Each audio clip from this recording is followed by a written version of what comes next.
Good evening. We begin with the latest on a high-risk sex offender in Guelph who's been repeatedly rearrested. Medhani Yohans is back behind bars tonight, taken into custody again yesterday, just hours after a court appearance. The pattern is putting the decisions made involving offenders into focus. CTV's Krista Simpson has been looking into this for us today and joins us live with more. Krista. Tony, Medhani Yohans made a brief appearance in bail court today and was remanded into custody. This is just the latest in a series of arrests and rearrests over the last year and a half. This was Medhani Yohans leaving Guelph Court Monday after pleading guilty to breaching the conditions of a probation order. He had been in custody since his arrest in July and was sentenced to time served.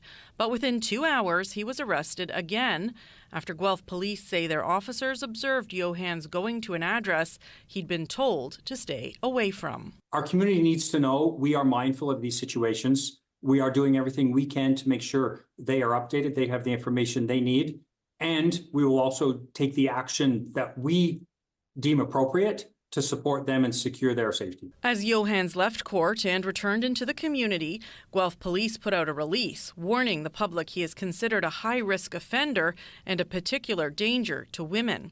And it's not the first time they've issued such an alert. In August 2024, Yohans was released after serving a sentence related to 2 stranger sexual assaults in Guelph.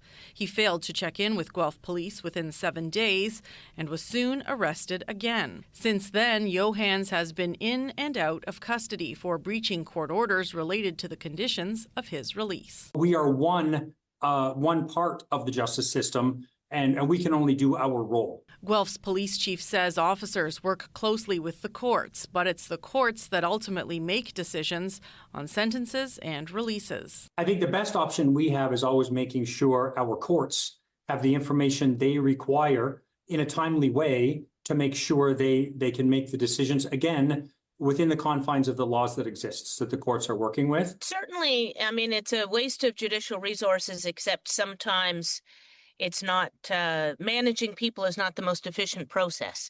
Defense lawyer Kim Schofield says in complicated cases like this one, courts may need to look at options such as requiring electronic monitoring in the future or other orders. Someone has to say, we need to pay a little more attention, not just in a punitive catch and release.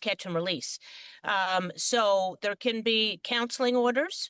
So have a probation officer even attend court in order to come up with a plan that is judicially authorized. Schofield adds that in certain cases there are applications Crowns can make, such as a request to designate someone as a long-term offender. If he is a nuisance, we have to live with nuisance. We have to manage them as best as possible. But if truly a danger to the public, then there are options open that have a lot of teeth. Yohans is scheduled to return to bail court tomorrow. Tony.